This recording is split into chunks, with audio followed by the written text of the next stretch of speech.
Shalom, selamat pagi Bapak Ibu Saudara yang dikasihi oleh Tuhan Yesus Kristus. Selamat bertemu dalam Sarapan Rohani Galang Minghyang Abian Basi pada hari ini, Selasa tanggal 2 Agustus 2022. Kiranya kita semua ada dalam keadaan baik, semua ada di dalam sukacita anugerah Tuhan bagi kita. Mari kita akan mendasari seluruh kegiatan kita sepanjang hari ini dengan membaca dan merenungkan firman Tuhan. Namun sebelumnya mari kita mohon pertolongan Tuhan, mari kita berdoa. Ya Tuhan Allah Bapa kami yang di surga, Bapa di dalam Putra Tunggal-Mu Tuhan kami Yesus Kristus, kami mengucap syukur kepadamu ya Allah, atas segala kebaikan-Mu, atas segala kasih, karunia dan kemurahan-Mu yang Engkau nyatakan di sepanjang kehidupan kami. Kami bersyukur ketika Engkau menyediakan bagi kami istirahat yang baik pada malam yang telah lalu. Engkau tetap menjaga, memelihara, dan memberkati kami. Dan pada pagi hari ini kami boleh bangun kembali dengan kekuatan dan kesehatan yang baru, kesegaran yang baru yang Tuhan anugerahkan bagi kami. Untuk kami dapat memasuki hari Tuhan yang baru, melakukan setiap aktivitas kami. Bapa, sungguh kami bersyukur. Pada saat ini Tuhan, kami hendak mendasari seluruh kegiatan kami sepanjang hari ini. Kami hendak membaca dan merenungkan firman Tuhan. Kami mohon pertolongan kuasa Roh Kudus-Mu menaungi setiap kami, mengurapi setiap kami, sehingga kami mampu mengerti firman-Mu dengan benar. Lalu di dalam kehidupan kami boleh melakukan kebenaran firman Tuhan. Terima kasih Bapa di surga, berfirmanlah kepada kami siap untuk mendengarkan. Di dalam nama Tuhan kami Yesus Kristus, kami berdoa dan mengucap syukur kepada Bapa di surga. Haleluya. Amin. Bapak Ibu Saudara yang dikasihi oleh Tuhan Yesus Kristus, firman Tuhan tersedia bagi kita hari ini terambil dari yang pertama Maleakhi 2 ayat yang ke-10. Saya akan membacakannya bagi kita semua. Bukankah kita sekalian mempunyai satu Bapa? Bukankah satu Allah menciptakan kita? Lalu mengapa kita berkhianat satu sama lain? Dan bacaan yang kedua dari Filipi 2 ayat yang ketiga. Hendaklah dengan rendah hati yang seorang menganggap yang lain lebih utama daripada dirinya sendiri. Hendaklah dengan rendah hati yang seorang menganggap yang lain lebih utama dari dirinya sendiri. Tema perenungan kita pada hari ini adalah hidup rendah hati. Bapak Ibu Saudara, secara naluri manusia itu ingin atau senang apabila dipuji. Senang bila diperhatikan. Senang bila dihargai, dan tentunya tidak mau direndahkan. Karena itu manusia cenderung meninggikan diri dan sulit sekali bersikap rendah hati. Tanpa sadar, mungkin kita sering membusungkan dada ketika kita menyadari atau merasa apa yang ada pada diri kita memiliki nilai lebih dibandingkan dengan orang lain yang ada di sekitar kita. Kita menjadi bangga kepada diri kita sendiri, atau mungkin muncul kesombongan yang kita tidak sadari. Bapak Ibu Saudara, kerendahan hati sesungguhnya adalah sifat dalam diri seseorang yang membuat ia dapat memposisikan dirinya sama seperti orang lain. Tidak merasa lebih baik, tidak merasa lebih pintar, tidak merasa lebih hebat, tidak merasa lebih suci dibandingkan orang lain. Namun dapat menghargai orang lain dengan hati yang tulus, dengan ketulusan menghargai orang lain. Kerendahan hati adalah wujud penghormatan kepada Tuhan. Dan hal ini menghantar kita untuk mengakui bahwa kita dan segala ciptaan di dunia ini bukan apa-apa di hadapan Tuhan. Tidak ada apa-apanya kita di hadapan Tuhan. Segalanya yang ada pada kita adalah karunia Tuhan. Kerendahan hati adalah hasil pengenalan akan diri sendiri dan pengenalan akan Tuhan.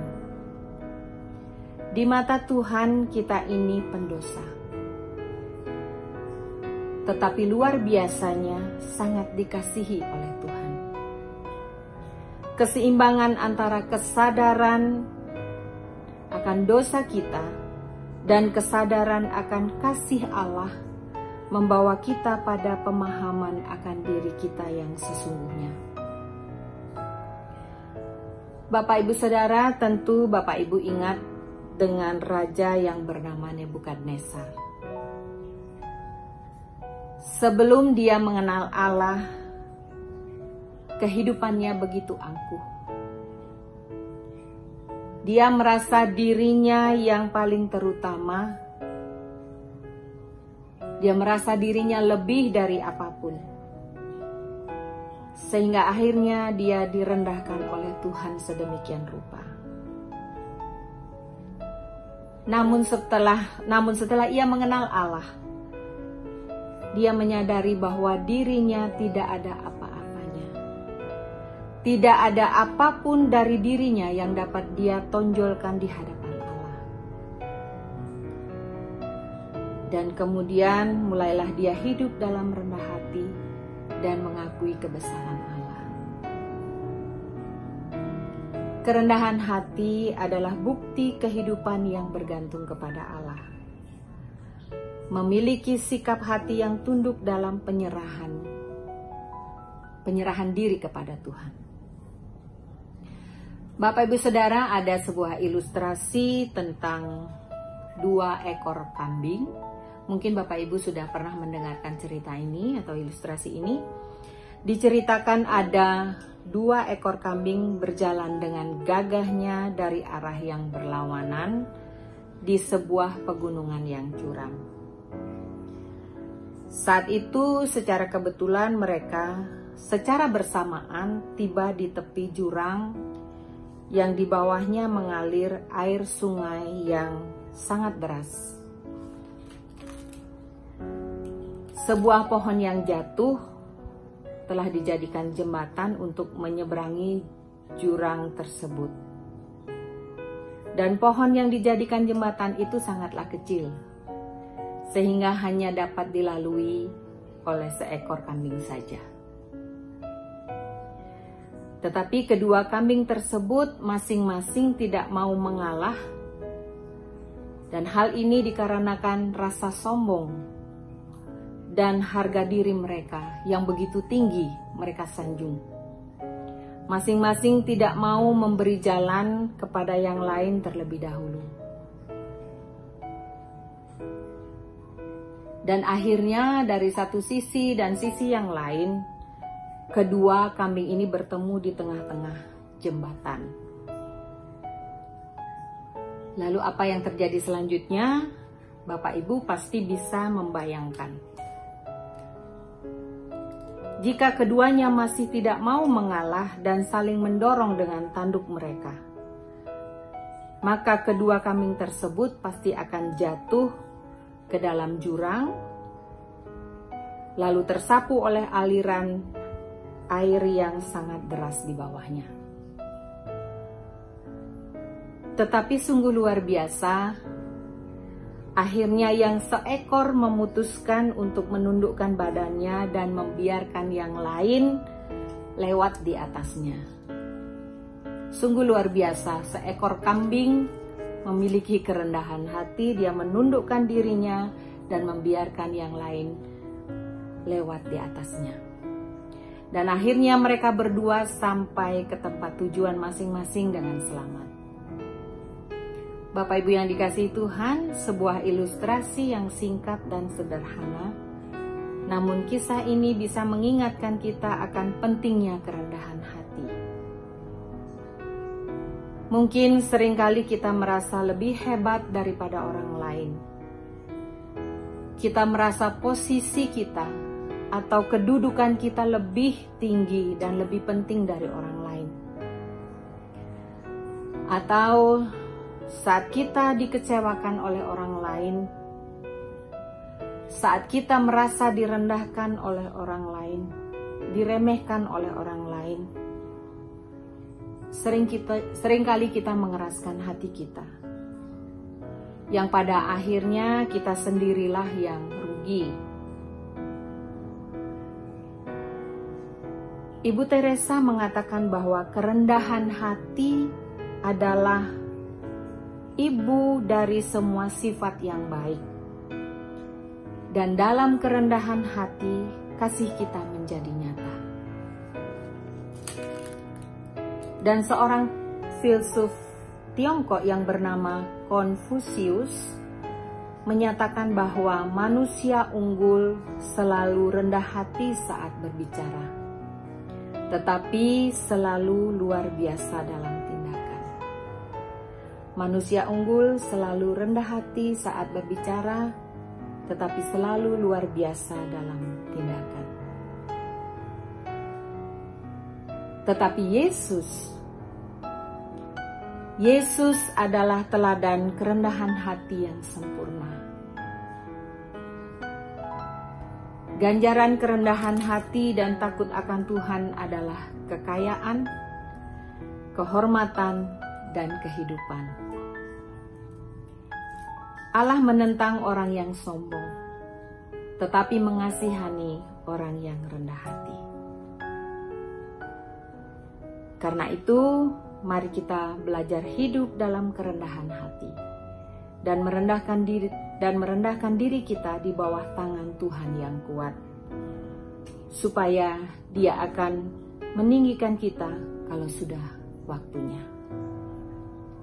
Amin. Mari kita berdoa. Kembali lagi kami menaikkan syukur kepadamu ya Allah. Kami bersyukur atas firman-Mu yang boleh menyapa dan menguatkan kami pada hari ini. Kiranya firman-Mu boleh menjadi kekuatan bagi kami untuk melangkah di dalam kehidupan, di dalam waktu-waktu yang Tuhan anugerahkan bagi kami. Sehingga benar-benar Tuhan kami boleh menyaksikan kebaikan Tuhan. Dan melaluinya juga kami boleh menyalurkan kasih Tuhan bagi setiap orang yang kami jumpai. Terima kasih Bapa, buatlah kami menjadi rendah hati, sehingga di dalam kehidupan kami boleh meneladani apa yang Engkau ajarkan bagi kami. Dan kami boleh mengikuti Engkau, apa yang menjadi teladan bagi kami.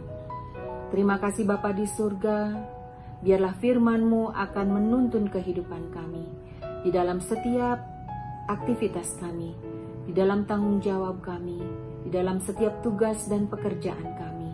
Biarlah firman-Mu selalu menerangi kehidupan kami. Terima kasih Bapa di surga, pada kesempatan ini Tuhan, kami teringat akan jemaat-Mu yang mengalami kelemahan tubuh, yang terbaring karena sakit Tuhan, dimanapun mereka berada, di rumah mereka masing-masing maupun yang dirawat di rumah sakit. Kami percaya Tuhan, tangan Tuhan tidak kurang panjang untuk menjangkau mereka.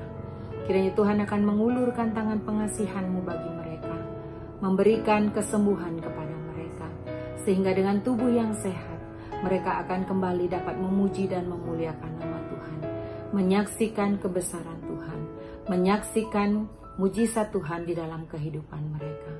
Terima kasih Bapa di surga, jika ada di antara kami yang berbeban berat, biarlah Tuhan akan memberikan kelegaan kepada kami. Dan sungguh firman Tuhan akan menguatkan kami untuk melangkah di dalam kehidupan kami. Terima kasih Bapa di surga, kami menyerahkan seluruh kegiatan kami sepanjang hari ini di dalam pertolongan Allah Bapa, Putra, dan Roh Kudus. Amin. Bapak Ibu Saudara, selamat beraktivitas dalam kerja dan karya kita sepanjang hari ini. Tuhan Yesus memberkati kita semua. Shalom.